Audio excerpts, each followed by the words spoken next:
اور اسلام کیا جمہوری نظام اسلامی نظام ہے یا ان دونوں میں کوئی فرق ہے؟ محمد جہانگیر دبئی۔ یہ بڑا اچھا سوال ہے اور اس کا میں کئی بار جواب دے چکا ہوں۔ لوگ کہتے ہیں کہ کیا جمہوریت کا اسلام سے کوئی تعلق ہے، اسلامی نظام کیا ہے، جمہوریت کیا ہے۔ دیکھیں یہ بات خوب سمجھ لیں کہ اسلام کسی ایک طریقہ حکومت کو فوکس نہیں کرتا کہ گورنمنٹ اس طرح سے بننی چاہیے، کوئی خاص طریقہ نہیں ہے اسلام میں۔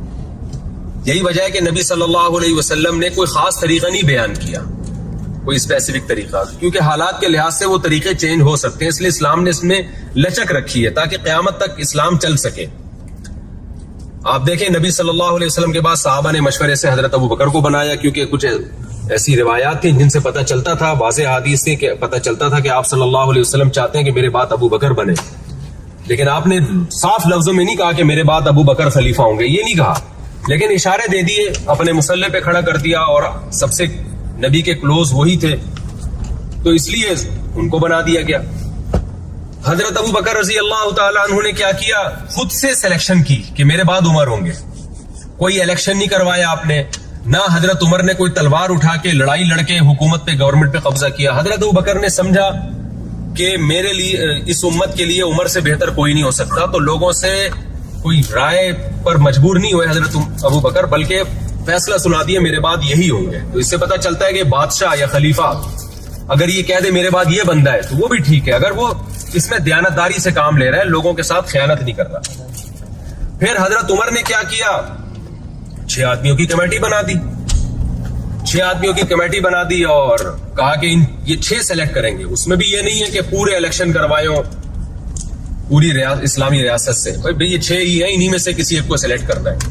یہ طریقہ بھی ٹھیک ہے، حضرت عمر سمجھتے تھے کہ یہ والا طریقہ زیادہ اچھا ہے۔ تو حضرت علی رضی اللہ تعالیٰ عنہ کے بعد پھر وہ جو سیاسی اختلافات ہوئے، حضرت معاویہ رضی اللہ تعالیٰ عنہ نے کہا کہ حضرت عثمان کے قاتلوں سے قصاص لینا ہے، تو اس مطالبے کی وجہ سے آپس میں لڑائیاں ہوئیں، اور جب حضرت علی رضی اللہ تعالیٰ عنہ کی شہادت ہوئی ہے تو حضرت حسن نے سوچا کہ بھئی اس وقت امت کا مفاد اس میں ہے کہ بجائے آپس کے یعنی کوئی الیکشن کروائے جائیں یا لوگوں سے رائے پوچھی جائے، بہتر یہی ہے کہ حضرت معاویہ کے ہاتھ پہ ہم بیعت ہو جاتے ہیں تاکہ یہ لڑائی ختم ہو جائے۔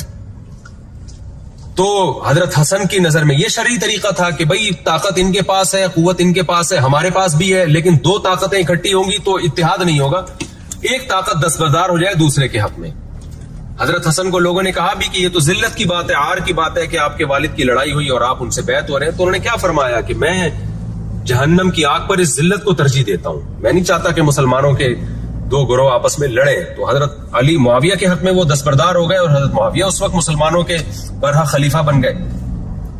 حضرت معاویہ نے سمجھا کہ میرے بعد میرا بیٹا یزید نظام مملکت کو سنبھال سکتا ہے، تو انہوں نے بیٹے یزید کو بنا دیا۔ فیصلہ درست تھا نہیں تھا اس میں تو آرا چلی آ رہی، لیکن وہ یہ سمجھتے تھے کہ یہ صحیح ہے۔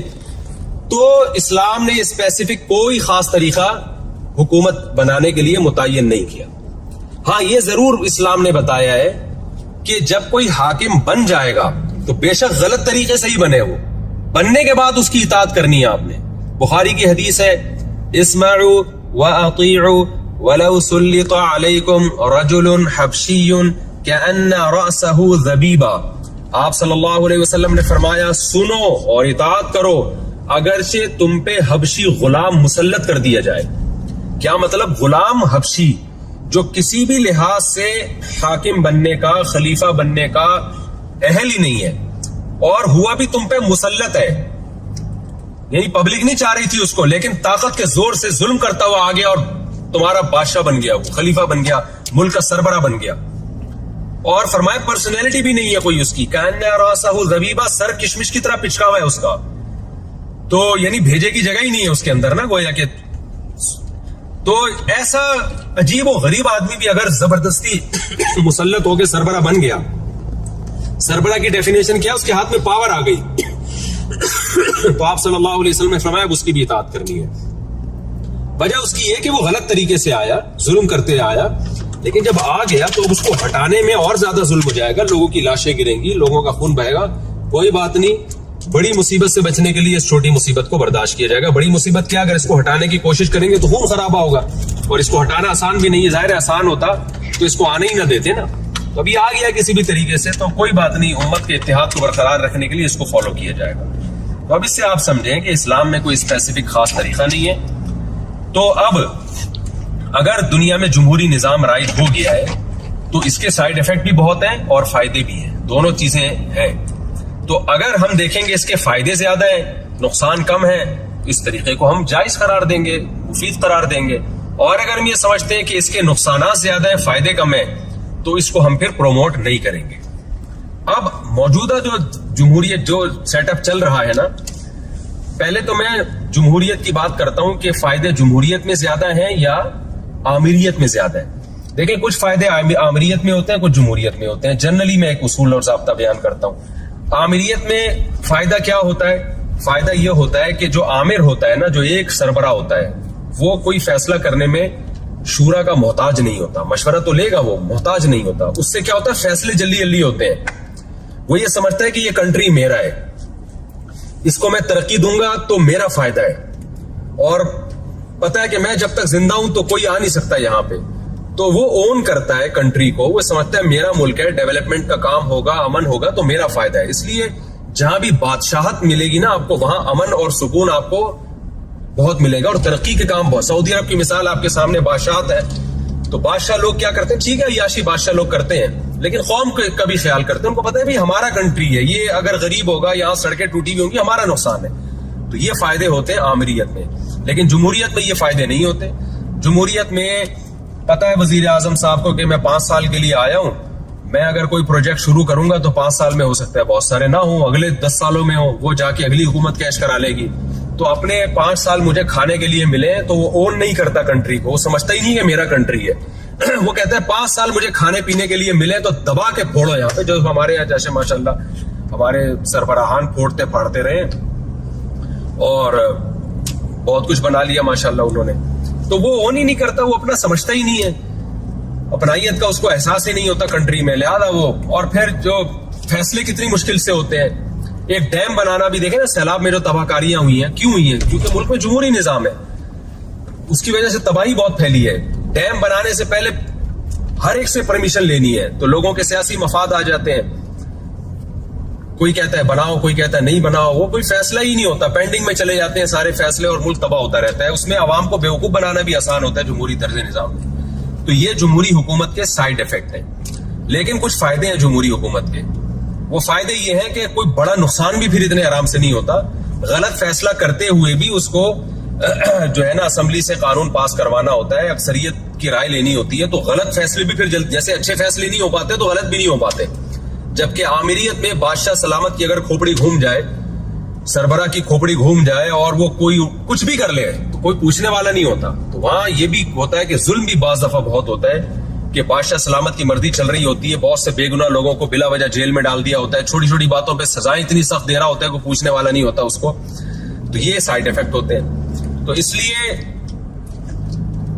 ہونا یہ چاہیے کہ اگر آپ، خاص طور پہ ہم چونکہ اسلامی کنٹری میں، تو ہم اسلام کے حوالے سے بات کریں گے کہ اگر آئین کی بالادستی حقیقی معنوں میں ہو تو پھر آمریت سے جمہوریت بہتر ہے. شرط یہ کہ آئین، قانون کی بالادستی ہو. تو اگر ہمارے کنٹری میں آئین چونکہ اسلامی ہے، جو آئین کی شق ہے کہ قرآن و حدیث کے منافی کوئی قانون نہیں بنے گا، تو اگر یہ آئین کی حقیقی معنوں میں پاسداری ہو، ہمارے حکمران اس کی پاسداری کریں، تو پھر جمہوری طرز حکومت ہمارے ہاں بہتر ہے. لیکن عدلیہ ہمارے ہاں مضبوط ہو جائے، تو جمہوری حکمران کوئی گڑبڑ کرے تو عدالتیں بک جاتی ہیں، اس کی وجہ سے بڑا نقصان ہوتا ہے.